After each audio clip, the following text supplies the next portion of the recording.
Hello everyone, welcome to 99 notes. आज हम कर रहे हैं 31 जुलाई के करंट अफेयर्स। आपको यहाँ तक आने के लिए करना क्या है, daily current affairs 99 notes keyword search करेंगे, आप यहाँ आ जाएंगे। आपकी सबसे पहली न्यूज़ है 122 dead eight landslide flatten Wayanad villages. तो हुआ क्या है, वायथिरी ताल्लुक है वायनाड डिस्ट्रिक्ट में केरल के अंदर। वहाँ पे 122 लोग मरे हैं, 197 इंजर्ड हैं, कई और मिसिंग हैं। हुआ कैसे है, एक लैंडस्लाइड हुई है। और हुआ क्या है कि यहाँ पे एक नदी बह रही थी जिसका नाम था यहाँ पे, हाँ, इरुवनीपुजा रिवर।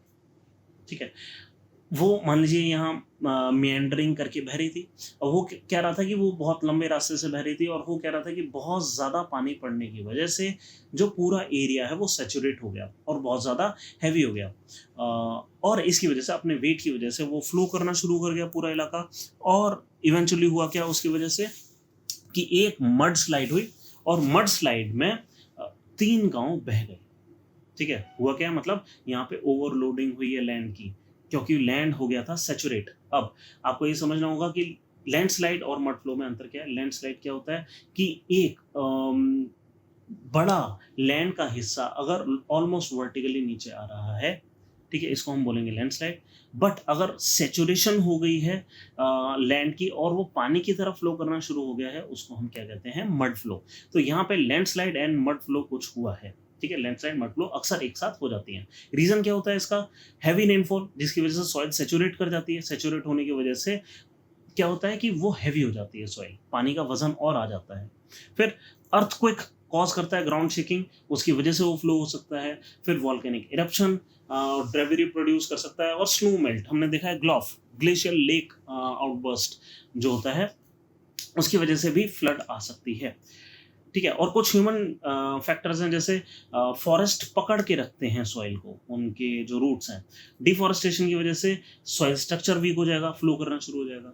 कंस्ट्रक्शन और माइनिंग एक्टिविटीज से ग्राउंड डिस्टर्ब हो सकता है। पुअर लैंड यूज प्रैक्टिस, जैसे एग्रीकल्चर हम ठीक से नहीं कर रहे हैं, काउंटर प्लोइंग नहीं कर रहे हैं, है ना। Overloading of slope with infrastructure, बहुत ज़्यादा इंफ्रास्ट्रक्चर रोड वगैरह बना दिया, उसकी वजह से हो रहा है ना। तो ये सब प्रॉब्लम हो सकती हैं। एनीवे, डिजास्टर मैनेजमेंट के लिए हम प्रिपेयर्डनेस के लिए क्या कर सकते हैं। देखो, 3 चीजें हो सकती है। प्रिपेयर्डनेस होता है before the disaster, during the disaster यानी कि रिस्पॉन्ड, ठीक है, और फिर रिलीफ आफ्टर द डिजास्टर। हम क्या कर सकते हैं, हम प्रिपरेशन कैसे कर सकते हैं, आप रिस्क असेसमेंट करें, मैपिंग करें इलाके की, कौन सा क्रिटिकली स्ट्रेस्ड इलाका है, लैंडस्लाइड प्रोन एरिया देखें हम, ठीक है, हैजार्ड मैप्स क्रिएट करें, लैंड यूज प्लान्स बनाएं, अर्ली वार्निंग सिस्टम क्रिएट करें कि कहाँ पे क्या हो सकता है, कम्युनिटी को अवेयर करें, उनकी ट्रेनिंग करें, लोग अपने आप को खुद भी बचा सकते हैं। और फिर इंफ्रास्ट्रक्चर प्लानिंग करें। उसी तरीके से हम सॉइल स्टेबलाइजेशन टेक्निक यूज करें कि अगर लैंडस्लाइड हो सकती है, हम रिटेनिंग वॉल्स बना सकते हैं, वॉल्स कंस्ट्रक्ट कर सकते हैं। ठीक है, जहाँ पे उन वॉल्स में हम छोटे छोटे छेद छोड़ दें, ताकि पानी का तो फ्लो हो लेकिन मड का फ्लो ना हो। ठीक है, ये चीजें हैं। फिर ड्यूरिंग द डिजास्टर क्या करें, इमरजेंसी रिस्पॉन्स एक्टिवेशन हो जाए, एकदम से एनडीआरएफ की टीम ऑपरेशनलाइज हो जाए, लोकल अथॉरिटीज ऑपरेशनलाइज हो जाए, इवैक्यूएशन और शेल्टर होम्स वगैरह बन जाएं, evacuate pre planned evacuation routes, पहले से जो आपने प्लान कर रखे हैं कि कैसे इवैक्यूएशन करा जाएगा, उन रूट पे इवैक्यूएशन स्टार्ट हो जाए, है ना। फिर मेडिकल असिस्टेंस इमीडिएटली आए, ये है रिस्पॉन्स। नेक्स्ट है आफ्टर द डिजास्टर, हम क्या करा जाए, हमें क्या करना है। ठीक है, कि रिलीफ हम कैसे करें और रिहेबिलिटेशन कैसे करें, कि डिस्ट्रीब्यूट करा जाए फूड वाटर। अक्सर ऐसी सिचुएशन में पानी बेशक बरस रहा है लेकिन गंदा पानी है, पानी की जरूरत होती है। फिर रिकंस्ट्रक्शन एंड रिस्टोरेशन हो जाए, और फिर साइकोलॉजिकल सपोर्ट। ठीक है, हम रिड्यूस कैसे करें लैंडस्लाइड को, ये एक्चुअली हमारे प्रिपरेशन का हिस्सा होना चाहिए कि हम एफॉरेस्टेशन कर लें, प्रॉपर ड्रेनेज सिस्टम दें ताकि सेचुरेट ही ना हो सॉइल, स्लोप का रीइंफोर्समेंट करें, रेगुलेट करें construction activity, soil conservation practice हो। ठीक है, फिर early warning system, public awareness, ये सब हम ऊपर देख चुके हैं। Step taken by Indian government, India ने लेजिस्लेटिव फ्रेमवर्क, जो हमारा इंस्टीट्यूशनल फ्रेमवर्क है, वो ले आए हैं। डिजास्टर मैनेजमेंट एक्ट है, जिसके अंदर नेशनल डिजास्टर मैनेजमेंट अथॉरिटी बनाई गई है, जो कि पॉलिसी फॉर्मुलेशन करती है डिजास्टर मैनेजमेंट के लिए। फिर national institute of disaster management है। ये चीज़ें हैं, लेकिन एक्चुअली हमें इस टाइप के डिजास्टर को रोकने के लिए, और फिर माधव गाडगिल कमेटी थी, इन सबको रोकने के लिए माधव गाडगिल कमेटी ने एक रिकमेंडेशन दी है। और इनफैक्ट बहुत ही क्रिटिसिज्म हो रहा है अब केरल गवर्नमेंट का माधव गाडगिल की तरफ से। माधव गाडगिल है कौन? एक इकोलॉजिस्ट हैं जो कि चेयरमैन थे वेस्टर्न घाट इकोलॉजी एक्सपर्ट पैनल, ठीक है, और उन्होंने कुछ रिकमेंडेशन दी थी और उन्होंने ये कहा है कि ये सब एक मैन मेड ट्रेजेडी है। वो कह रहे हैं कि वायनाड डिजास्टर एक मैन मेड ट्रेजेडी है और attributing it to Kerala government's neglect of crucial ecological recommendation. कौन से रिकमेंडेशन? जो इनकी खुद की कमेटी ने दी थी। क्या दी थी? इन्होंने कहा था कि ये हाईली सेंसिटिव जोन है और उसी तरह ट्रीट करना चाहिए। ये रिपोर्ट थी उनकी 2011 की, इससे आप अपने नोट्स बना सकते हैं। उन्होंने कहा था रीजन को क्लासिफाई करो इकोलॉजिकली सेंसिटिव जोन 1, 2 और 3 में, ठीक है, और कहा था कि जो सबसे ज्यादा हाईली सेंसिटिव है, जहां हाई बायोडाइवर्सिटी है, उनको स्ट्रिक्ट कंजर्वेशन मेजर्स के अंदर लाएं। जहां पे मॉडरेट सेंसिटिविटी है वहां पर कंजर्वेशन प्रैक्टिसेस हो, रेगुलेटेड डेवलपमेंट हो लेकिन रेगुलेट करके रूल्स के हिसाब से। फिर कुछ जगहों पे कुछ कॉशन के साथ हम परमिट कर दें development activities. Zone 3 ecologically sensitive zone वैसे होते क्या है? ये जनरली सेंट्रल गवर्नमेंट क्रिएट करती है। कब क्रिएट करती है, कहाँ क्रिएट करती है, कैसे करती है? एनवायरमेंटल प्रोटेक्शन एक्ट 1986 के अंदर ये गवर्नमेंट को पावर है, सेंट्रल गवर्नमेंट को, कि कुछ इलाकों को वो इकोलॉजिकली सेंसिटिव जोन बता दे।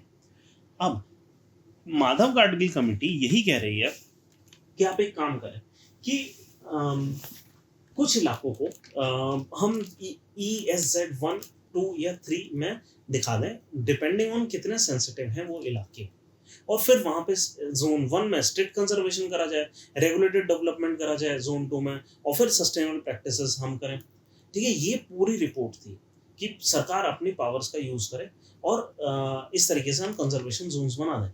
अब हुआ क्या है कि he pointed out that highly sensitive zones once marked for preservation has been extensively developed for tea plantation। पिछले कुछ सालों में वहां पे टी प्लांटेशन बनी है, रिजॉर्ट्स बने हैं, आर्टिफिशियल लेक्स बने हैं। हम लोड कम करने की जगह पहाड़ों पे लोड और बढ़ा रहे हैं, है ना। और फिर वो कहने की इम्पैक्ट ऑफ क्वारीज है। क्वारीज मतलब जहाँ पे माइनिंग वगैरह होती है, मान लीजिए पत्थरों की माइनिंग है, ओर्स की माइनिंग है, ठीक है। डिफंक्ट क्वारीज हैं नियर द डिजास्टर जोन, जहां पे हो सकता है वाइब्रेशंस, शॉकवेव्स अकर हो रही हैं और जिसकी वजह से ये डिजास्टर हुआ। तो उन्होंने धोया एकदम केरल की सरकार को, ठीक है। खैर आगे चलते हैं। इंडियाज, अब ये तो चलो डिजास्टर था। नेक्स्ट इकोलॉजी से ही रिलेटेड एक और न्यूज है कि open ecosystem facing unusual threat. कहने की एनक्रोचिंग ट्रीज कैसे थ्रेट हो गया ओपन से इकोसिस्टम के लिए। इसलिए समझते हैं कि ओपन इकोसिस्टम होते क्या हैं। जैसे सवानास एंड ग्रासलैंड, लगभग 40% इलाका दुनिया का ग्रासलैंड है, ठीक है।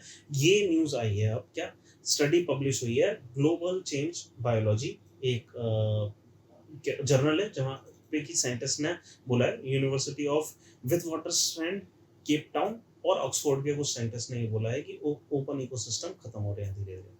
African savanna, the population of grassland bird has decreased by 20%। क्यों? हैबिटेट डिस्ट्रक्शन हो रहा है, उनका हैबिटेट है। इंडिया में भी ग्रेट इंडियन बस्टर्ड, ठीक है। तो ये जो बस्टर्ड्स होते हैं और ये फ्लोरिकान्स होते हैं, ये जो बर्ड्स हैं ये ग्रासलैंड में रहती है और इंडिया में क्रिटिकली इंडेंजर्ड है, ठीक है। तो क्या हो क्या रहा है कि इनका हैबिटेट डिस्ट्रक्शन हो रहा है कि 40% इंडिया के मतलब दुनिया का जो अर्थ सरफेस है वो ग्रासलैंड है और वो हट रहे हैं। यहाँ पर होते कौन है? एलिफेंट्स होते हैं, राइनोसॉरस होते हैं, ठीक है, इस इलाके में। और वो कह रहा है कि यहाँ पे जनरली हमने देखा है कि ये जो हैबिटेट क्यों डिस्ट्रॉय हो रहे हैं, क्योंकि एग्रीकल्चर हो रहा है, लोग ग्रासलैंड को हटा कर वहाँ पे एग्रीकल्चर कर रहे हैं, इरोजन हो रहा है, डेवलपमेंट प्रोजेक्ट्स आ रहे हैं, ओवर ग्रेजिंग हो रही है कि सबको अपने लाइफ स्टॉक को चलाने के लिए जगह चाहिए, पर वो जगह कम हो रही है, तो जितनी भी जगह हो रही है वहाँ पे ओवर ग्रेजिंग हो रही है। और फिर वुड इंक्रोचमेंट, लोग ये रिकग्नाइज नहीं करते हैं इस थ्रेट को, बट ऐसा हो रहा है कि पेड़ आ रहे हैं और ग्रासलैंड कम हो रहे हैं, ठीक है। अब ये हो क्यों रहा है? ये एक्चुअली हमें इस चीज से समझना पड़ेगा कि हमारा कॉलोनियल माइंडसेट था। क्या माइंडसेट था कि हम ये कहते थे कि ये वेस्ट लैंड है, क्या कि या तो अगर लैंड पे वुड हो रही है तो हम वुड काट के कुछ बना लेंगे, है ना। तो इकोनॉमिक प्रोस्पेक्ट है उस चीज के। या ये हो सकता है कि हम उस इलाके में मान लीजिए ट्रीज बना लें, सॉरी एग्रीकल्चर कर लें तो वो प्रोडक्टिव है। बट जो वहाँ पे ग्रासलैंड है वहाँ कोई प्रोडक्टिविटी दिखती नहीं थी कॉलोनाइजर्स को। हमारा भी वही माइंडसेट है, हम ग्रासलैंड को वेस्टलैंड मानते हैं। ठीक है, मॉडर्न परसेप्शन है कि ट्रीज कार्बन सिंक है, वो कंट्रीब्यूट करेंगे कि हम open contribute to the marginalisation of open ecosystem. ठीक है, तो ये चीज है। अब होता क्या है कि ऐसा हो क्यों रहा है, देखिए जैसे इंडिया में क्या हो रहा है कि बनी ग्रासलैंड है कच्छ में, यहाँ पे इन्वेसिव प्रोस्पिस जूलिफोरा एक स्पीशीज है, वो प्रोस्पिस वुडलैंड में कन्वर्ट कर दे रही है कच्छ के ग्रासलैंड को। फिर यूकेलिप्टस शोला ग्रासलैंड केरल में होते हैं वहां पर, या मालाबार सिल्क कॉटन ट्रीज हैं तराई रीजन में, इन्होंने कंट्रीब्यूट करा है हैबिटेट डिग्रेडेशन में इंडिया में। ठीक है, तो ये कुछ चीजें हैं जो हो रही हैं। ठीक है, ओके, तो ये चीज है। अब आगे चलते हैं कि यहाँ पे वुडी एनक्रोचमेंट से प्रॉब्लम क्या है। क्या कि वुडी एनक्रोचमेंट वैसे होता क्या है कि conversion of open habitat into areas with increase tree cover और shrub डेंसिटी। इससे होगा क्या, होमोजेनाइजेशन ऑफ इकोसिस्टम होगा, तो इकोसिस्टम बायोडाइवर्सिटी लो होगी। इकोसिस्टम बायोडाइवर्सिटी हमें प्रिवेंट करती है अगेंस्ट डिजास्टर। अगर एक टाइप का इकोसिस्टम किसी डिजास्टर से ज्यादा इफेक्ट हो रहा है तो कम से कम दूसरा इकोसिस्टम बचा रहेगा, और वो चीज हट जाएगी अगर हमने होमोजेनाइज कर दिया है।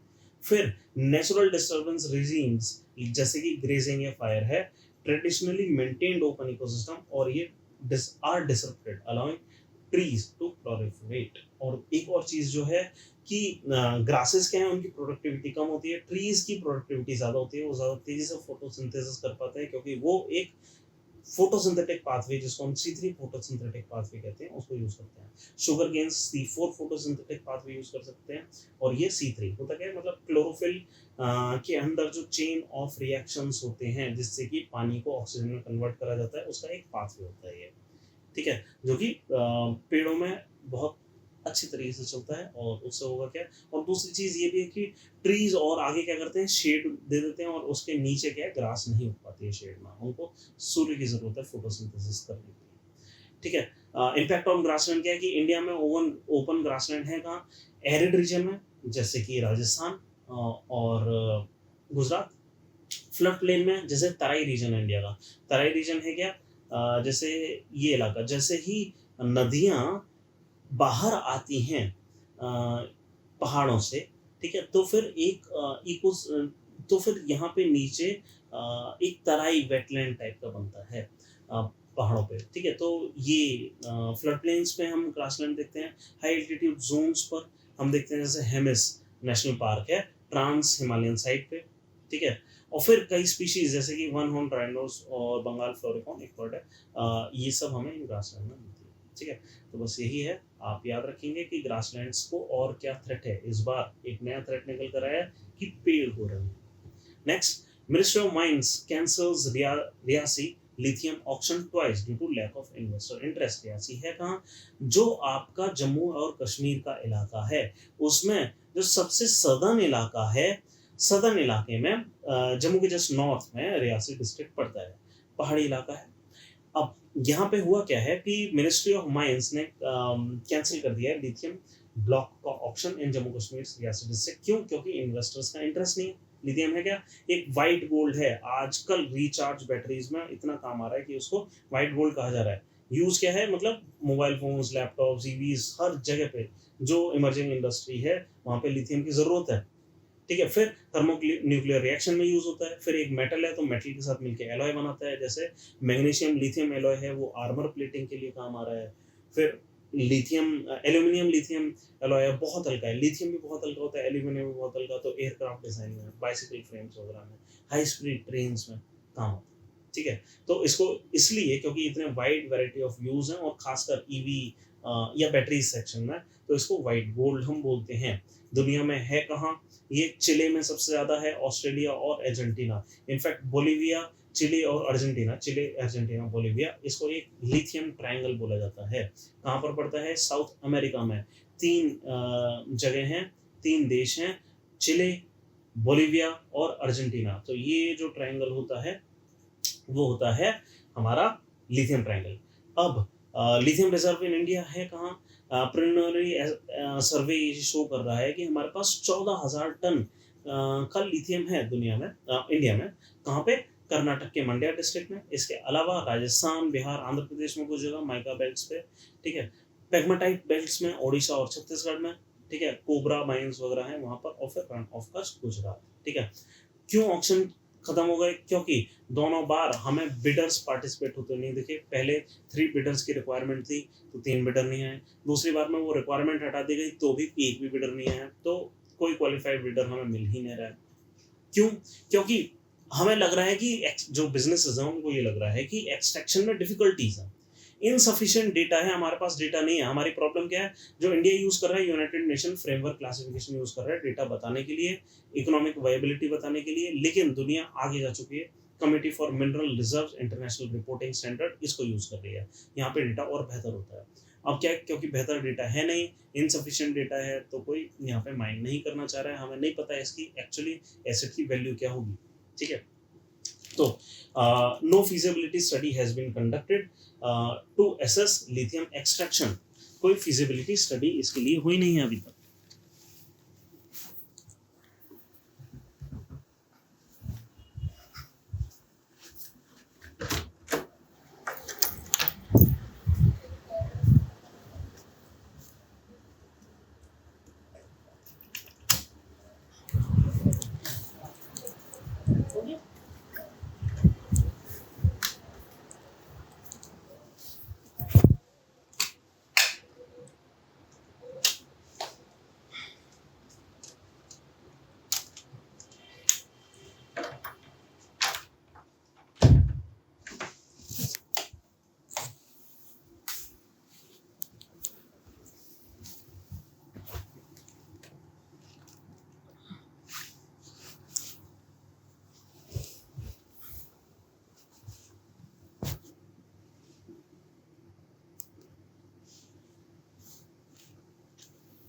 ठीक है। और कहा गया कि हमें बहुत ज़रूरी है कि हमारे स्टैंडर्ड्स इंप्रूव हो जाएं, है ना। हम क्रिर्स को स्टैंडर्ड्स को यूज़ करें, ठीक है। जब ये होगा तो फिर थोड़ा सा कॉन्फिडेंस आएगा हमारे इन्वेस्टर्स में, और फिर वो एक्सट्रैक्शन करना चाहेंगे। हमारे पास अभी डेटा नहीं है, ठीक है। इसमें बेहतर ये हो सकता है कि सरकार अपनी तरफ से डेवलपमेंट स्टार्ट करे, क्योंकि सरकार के पास रिस्क टेकिंग एबिलिटी ज़्यादा है। देश के लिए इंपॉर्टेंट है अगर लिथियम एक्सट्रैक्शन को, सरकार को आगे आना चाहिए। फिर फर्दर एक्सप्लोरेशन की ज़रूरत है, और कुछ ऑनगोइंग एफर्ट्स हैं कि while some lithium blocks have been successfully auctioned, many remain unallocated, ठीक है। अदर लिथियम डिपॉजिट हमने देख लिया, छत्तीसगढ़ के कोबरा वगैरह में है ये सब। आगे चलते हैं। नेक्स्ट न्यूज़ हमारा, हाई टेम्परेचर्स इन ले cause flight cancellation, a growing challenge for air travel amid climate change. अब देखिए एरोप्लेन उड़ता कैसे है। जब भी एरोप्लेन उड़ता है, आप ये चीज़ ध्यान रखिएगा, उस पूरे एरोप्लेन का जो डिज़ाइन होता है एक एयरफॉल के डिज़ाइन की तरह होता है। सिर्फ एरोप्लेन का ही नहीं, उसके विंग का भी। आपको लगता होगा खाली विंग है जिसकी वजह से एरोप्लेन उड़ता है, नहीं, पूरा का पूरा बॉडी इस तरीके से डिज़ाइन होता है कि वो उड़े। और होता क्या है कि जब भी एयर अटैक करती है, इसको कहते हैं एंगल ऑफ अटैक, ठीक है। जो अटैक करती है वो एयर, उसमें से कुछ सीधी नीचे से निकल जाती है और कुछ ऊपर से निकलती है। ये जो एयर फ्लो का डिज़ाइन है कुछ ऐसा करता है, जो ज़्यादा लंबी घूमती हुई एयर जा रही है वहाँ पे लो प्रेशर क्रिएट होता है और नीचे हाई प्रेशर रह जाता है उसके कंपैरिजन में। तो कोई भी चीज़ हाई प्रेशर से लो प्रेशर की तरफ जाना चाहती है, और इसलिए होता क्या है कि एरोप्लेन ऊपर की तरफ लिफ्ट करता है। ये बात क्लियर है। और जब ये बात क्लियर है तो हमें पता होना चाहिए कि हाई प्रेशर से लो प्रेशर की तरफ अगर ये अगर प्रेशर डिफरेंस होगा तो एरोप्लेन उड़ेगा। अब प्रॉब्लम क्या हो रही है, लद्दाख में वैसे ही जो हमारा प्रेशर होता है, जो क्या कहते हैं एयर का प्रेशर होता है वो लो होता है, क्योंकि हाई एल्टीट्यूड पे इलाका है ना, तो रेयर मीडियम है। अब उसमें भी अगर टेम्परेचर हाई हो जाएगा तो क्या होगा, हाई टेम्परेचर की वजह से जो नीचे हाई प्रेशर है वो और ज़्यादा रेयर हो जाएगा। हमने देखा ना, जब भी टेम्परेचर हाई होता है लो प्रेशर क्रिएट होता है, तो low pressure to low pressure और दोनों साइड हो जाएगा, तो फ्लाइट उड़ेगी कैसे? रिस्क है फ्लाइट के लिए, हो सकता है वो ना उड़ पाए। इसलिए करना क्या पड़ रहा है, high D time temperature in ले की वजह से फ्लाइट कैंसिल हो रही है। क्यों? उससे इंजन परफॉर्मेंस पे फ़र्क पड़ता है, एयरक्राफ्ट की लिफ्ट पे फ़र्क पड़ता है, वो ऊपर नहीं लिफ्ट हो पाता, है ना। अब इसके लिए हम कर क्या सकते हैं, कुछ नहीं कर सकते हैं हम इसके लिए, हम खाली शॉर्ट टर्म में ये कर सकते हैं कि कूलर टाइम्स में ये फ्लाइट उड़ाएं, और दूसरा लॉन्ग टर्म में हम ये कर लें कि भाई फॉसल फ्यूल का कंजम्पशन कम कर दें, और जो कि आसानी से होने वाला नहीं है, तो अभी बस यही कर सकते हैं हम, लेह में अगर जाना है रात को जाना है, ठीक है। तो यही है, और ये गर्मी के सीज़न की बात है, 2 महीने की बात है, इस समय टेम्परेचर बहुत हाई होता है इलाके में। और आप बोलेंगे कि भाई पूरे इंडिया में तो बादल हो रहे हैं, यहाँ पे इतना टेम्परेचर हाई क्यों है, क्योंकि जुलाई, आप याद रखिए, पूरी दुनिया के लिए, इंडिया को छोड़ दिया जाए, पूरी दुनिया के लिए जुलाई का महीना सबसे गर्म महीना होता है, ठीक है। और इस महीने में क्योंकि जो लेह है वो ट्रांस हिमालयन सेक्शन में पड़ता है, जहाँ पे कि मॉनसून के बादल नहीं जा पाते हैं, ट्रांस हिमालयन सेक्शन में, वहाँ पे लेह लद्दाख पड़ता है, इसलिए वहाँ पे क्लाउड कवर नहीं है और टेम्परेचर इस समय सोरिंग हाई है, बहुत ज़्यादा हाई है। Next, financial assistance under PM किसान। क्या है कि भाई देखो, 2019 में एक स्कीम लॉन्च हुई थी फरवरी में, चुनाव से पहले, 6,000 रुपये एनुअली लैंड होल्डिंग फार्मर्स को 3 इंस्टॉलमेंट में दिए जाएंगे, डायरेक्ट बेनिफिट ट्रांसफर के लिए सीधे अकाउंट में दिए जाएंगे, ठीक है, और 3 इक्वल इंस्टॉलमेंट्स में दिए जाएंगे, यानी कि 2-2 हज़ार रुपये करके हर साल, ठीक है। अब ये एक सेंट्रल सेक्टर स्कीम है, सेंट्रली स्पॉन्सर्ड स्कीम नहीं है। स्पॉन्सर्ड स्कीम कौन सी होती है, जो कि सेंटर स्पॉन्सर करती है और उसमें स्टेट्स का भी पार्टिसिपेशन होता है, यहाँ पे प्योरली सेंटर की स्कीम है, ठीक है। तो ये स्कीम है, इसलिए न्यूज़ में ही है बस। इसमें बस इसके एक क्रिटिसिज्म है जो कि मोस्ट प्रोबेबली यहाँ पे नहीं लिखा है, क्या है कि ये सिर्फ लैंडेड फार्मर के लिए होती है। ये किन के लिए होती है, लैंड होल्डिंग फार्मर्स, है ना, जो लैंड होल्ड कर रहे हैं। लैंडलेस फार्मर्स जो कि पहले से गरीब है उनके लिए नहीं है। तो इससे बेहतर एक स्कीम ये हो सकती है कि सरकार ट्राई करे यूनिवर्सल बेसिक इनकम की, हर किसी को, हर टाइप की लेबर को ही अगर इनकम मिल जाए, जिसको ज़रूरत है उसको भी, जिसको नहीं ज़रूरत है उसको भी मिल जाए, है ना। तो क्या है कि थोड़ा सा इक्वालिटी होगी। फिर impact of climate change on farmer, हमें पता है कि इम्पैक्ट बहुत तगड़ा हो रहा है, हमें स्ट्रेस टॉलरेंट क्रॉप वैराइटीज की जरूरत है। क्यों, स्ट्रेस क्या क्रिएट हो रहा है, जैसे कि हाई टेम्परेचर है। पिछले साल क्या हुआ कि एग्जांपल इसका देने हैं कि टेम्परेचर मार्च के महीने में बहुत तेज़ी से बढ़ गया, इसकी वजह से जो रबी की क्रॉप है वो और ज़्यादा तेज़ी से पकना शुरू हो गई। जैसे कि वीट में मिल्किंग हुई ही नहीं, वाइट कलर का दाना आता है ना वीट में, वो ठीक से पड़ा भी नहीं और उससे पहले क्रॉप पकना शुरू हो गई, क्योंकि टेम्परेचर पहले ही हाई हो गया।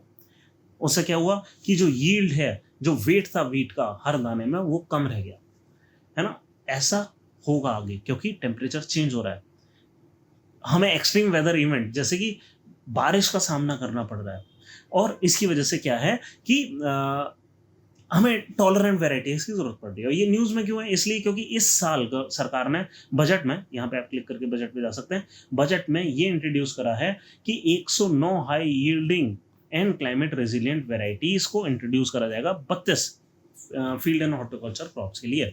ऐसा पहली बार नहीं हो रहा है। यहाँ पे आप नीचे जाएंगे, देखेंगे वेराइटी ऑफ डेवलपमेंट, मतलब बहुत 2014 से लेकर 24 तक इतनी क्रॉप वेराइटीज इंट्रोड्यूस करी गई हैं। इनमें से 2177 टॉलरेंट क्रॉप वेराइटीज थी, जो कि बायोटेक या ए बायोटेक स्ट्रेसेस को झेल सकती थी। बायोटेक मतलब जैसे पेस्ट वगैरह हुआ, ए बायोटेक मतलब बढ़ते हुए टेम्परेचर और पानी, ह्यूमिडिटी, इन सबको, ठीक है। तो ये सब है। अब हमें ज़रूरत क्यों है, इम्पैक्ट ऑफ क्लाइमेट चेंज क्या है, एक्सट्रीम वेदर इवेंट हो रहे हैं, हमने डिस्कस कर लिया। क्रॉप और लाइव स्टॉक स्ट्रेस में आ रहे हैं, खाली क्रॉप नहीं, लाइव स्टॉक भी। फिर इंक्रीज वल्नरेबिलिटी है, इंडिया के 109 डिस्ट्रिक्ट वेरी हाई रिस्क पे रखे गए हैं, और 201 डिस्ट्रिक्ट हाईली वल्नरेबल, यानी कि टोटल 310 डिस्ट्रिक्ट हैं जो कि हाईली वल्नरेबल है। सॉइल डिग्रेडेशन हो रहा है, वाटर स्केर्सिटी है, पेस्ट और डिजीज बढ़ रहे हैं। क्लाइमेट चेंज की वजह से मॉइस्ट और वार्म एनवायरनमेंट आता है, हमारे लिए उतना सूटेबल नहीं है, लेकिन कुछ पेस्ट और जूनोटिक डिजीजेस को ये प्रेफर करता है। फिर डिसरप्शन ऑफ ट्रेडिशनल प्रैक्टिसेस है। क्यों, क्योंकि ट्रेडिशनल प्रैक्टिस ट्रेडिशनल टेम्परेचर और क्लाइमेटिक कंडीशन के लिए डिजाइंड है, अभी टेम्परेचर और क्लाइमेटिक कंडीशन वैसी नहीं रह गई हैं, और फिर उसका इकोनॉमिक इम्पैक्ट होता है। हम करें क्या, ICAR ने करा क्या है, वैरायटी डेवलपमेंट करी है, जैसा हमने देखा, रिस्क असेसमेंट करा है, इन्होंने ही बताया कि 310 डिस्ट्रिक्ट ऐसे हैं।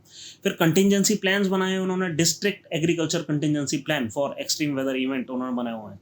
क्लाइमेट रेजिलिएंट विलेजेस क्रिएट करने की कोशिश करी है, 448 विलेजेस हैं जहाँ पे ऐसी टेक्नोलॉजीज यूज करी जा रही हैं। कैपेसिटी बिल्डिंग हो रही है। और नीकरा प्रोजेक्ट, नीकरा क्या है, national innovation in climate resilient agriculture. यहाँ से आप बैठकर नोट बना सकते हैं कि क्या क्या करा जा चुका है ICAR द्वारा और क्या रिस्क हम फेस कर रहे हैं। नेक्स्ट चलते हैं।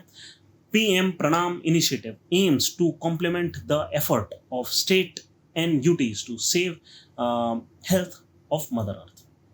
है क्या, कुल मिलाकर देखिए ये ना हम ये चाह रहे हैं कि हमारी सॉइल हेल्थ बनी रहे, और बिगड़ क्यों रही है, क्योंकि हम केमिकल फर्टिलाइजर्स को प्रमोट कर रहे हैं नेचुरल फार्मिंग की जगह। तो सरकार ने PM प्रणाम स्कीम निकाली है, मतलब restoration awareness generation nourishment and एमेलियोरेशन of mother. ठीक है, तो ये है प्रणाम। होता क्या है इसमें कि स्टेट और यूटीज को कुछ इंसेंटिव प्रोवाइड करे जाते हैं। देख लीजिए क्या इंसेंटिव है। अगर स्टेट और यूटी फर्टिलाइजर में जो सब्सिडी सेंट्रल गवर्नमेंट से ले रही हैं वो ना लें, जितने भी रुपए की वो सेविंग करेंगी उसका 50% उन्हें वैसे ही सेंट्रल गवर्नमेंट दे देगी। अब वो जो एक्स्ट्रा पैसा उनको मिला है उसको वो इम्प्रूव करने के लिए यूज कर सकते हैं, environment and support balancing agricultural practices. वो उस पैसे का क्या कर सकते हैं, वो प्रमोट कर सकते हैं जो हमारे ऑर्गेनिक फर्टिलाइजर्स हैं उनको। ठीक है, तो कुल मिलाकर है क्या स्कीम कि स्टेट गवर्नमेंट्स को इंसेंटिव दिया जाता है अगर वो कुछ जो man made fertilizer, artificial fertilizer, urea, DAP, NPK, MOP, इन सब का यूज़ कम करते हैं। जितने का कम करेंगे उसका 50% उनको दे दिया जाएगा, जो कि इन्वायरमेंटल प्रैक्टिसेस के लिए वो यूज़ कर सकते हैं आगे। ठीक है, नेक्स्ट ग्राम मानचित्र एप्लीकेशन। एक मानचित्र मतलब मैप, गांव की मैपिंग करने का एप्लीकेशन किसने लॉन्च करा है, मिनिस्ट्री ऑफ पंचायती राज ने। Enhances spatial planning at gram panchayat level using GIS technology. तो क्या है कि जियोग्राफिकल इंफॉर्मेशन समथिंग GIS होता है। ठीक है, तो GIS टेक्नोलॉजी यूज कर रहे हैं ये। तो launch by ministry of Panchayati Raj to support spatial planning at panchayat level. इसो ये है क्या, यूनिफाइड प्लेटफॉर्म है, provide single geo spatial platform to visualise and plan development works across various sectors. Decision support system है यहाँ पे, aids in preparing Gram Panchayat development plan by offering planning tools. उसके इसके ऊपर मानचित्र एप्लीकेशन के ऊपर ही कुछ टूल्स हैं कि वहीं पे बैठकर वो प्लानिंग करी जा सकती है। इंटीग्रेशन विद एक्शन सॉफ्ट, एक मोबाइल बेस्ड सोल्यूशन है for geo tagging of assets की before, during and after completion of work. जैसे रोड बना दी गई है उसका जियो टैगिंग कर दिया जाए। और फिर asset repository, geo tagging asset related to natural resource management. फिर कुछ planning tool includes tool for site identification, assess tracking and cost estimation वगैरह। चलिए, UP house passes bill to amend law against conversion. तो UP ने करा क्या, UP विधानसभा ने एक लॉ पास करा है जिसमें ये कहा गया है कि फोर्स कन्वर्जन या मास कन्वर्जन वगैरह जो हैं वो उसकी जो पेनल्टीज हों एनहांस हो जाएंगी। इंट्रोड्यूस कर रहे हैं life imprisonment as maximum penalty for deceiving and marrying a woman to illegally convert her religion. और फिर इंक्रीज इम्प्रिजनमेंट, जैसे 10 ईयर से 20 साल तक की इम्प्रिजनमेंट हो जाएगी for offences involving threat, attack या trafficking with intent of conversion. अगर मास जो फोर्स कन्वर्जन हो रहा है तो उसके लिए जो सजाएं हैं वो बढ़ा दी गई हैं। रिपोर्टिंग एंड लीगल प्रोसीडिंग क्या है, देखिए जनरली क्या होता है क्रिमिनल ऑफेंस में कि जो अफेक्टेड पार्टी है वो रजिस्टर करती है कि हम अफेक्टेड पार्टी हैं। यहाँ पे अलाउ करा गया है कोई भी पर्सन रजिस्टर कर सकता है in case of unlawful conversion, eliminating the need for the victim और her family's presence, mandates the cases be heard only in sessions court with bail please requiring opportunity for the public prosecutor to be heard. कि पहले public prosecutor बताएगा, अपने पक्ष रखेगा, तब जाकर bell दी जाए, ऐसे मामलों में बेल ना दी जाए और ये जो एक्ट है वो नॉन बेलेबल हो। ठीक है, अब क्रिटिसिज्म क्या है अपोजिशन का कि पार्टीज अक्यूज कर रही है कि रूलिंग पार्टी करके रही है using the bill to divert attention through communal politics. ठीक है, और कंसर्न्स ये हैं कि कभी कभी ये भी हो सकता है कि फेक केसेस हों, कि हो सकता है लोगों की मर्जी से शादी वगैरह हुई है और उसको फेक केस बनाकर किसी ने भी उठाकर ये केस डाल दिया कि ये फोर्स कन्वर्जन का केस है। यही है। फिर आगे चलते हैं। United States overtakes UAE as India's second largest LNG supplier. तो इन 2023 US overtook the UAE to become India's second largest supplier, driven by lower international LNG prices. तो हुआ क्या है कि LNG होता क्या है, लिक्विफाइड नेचुरल गैस, आपको पता होगा, लिक्विड के फॉर्म में आती है। फिर यहाँ पे गैसिफिकेशन के प्लांट्स होते हैं, वो क्या करते हैं कि उसको कंप्रेस नेचुरल गैस में कन्वर्ट कर देते हैं, वो नॉर्मल मतलब लिक्विड से गैस बना देते हैं और फिर सीएनजी का ट्रांसपोर्टेशन हो जाता है और फिर हमारे यहाँ सीएनजी आती है। तो अब वो कह रहा है कि यूएई की जगह यूएस हो गया है सबसे बड़ा सप्लायर। ठीक है, इंटरनेशनल प्राइसेस कम हुए हैं तो हमने वहां से लेना शुरू कर दिया। While Qatar continued as India's largest supplier and African LNG imports to India decline significantly. ठीक है, तो यही है। तो कतर से हम सबसे ज़्यादा ले रहे हैं, फिर यूएस से, फिर यूएई से और अफ्रीका से हम कम ले रहे हैं। बस इतनी ही न्यूज़ है। आगे चलते हैं। Untreated vision loss and high cholesterol identified as key dementia risk factors.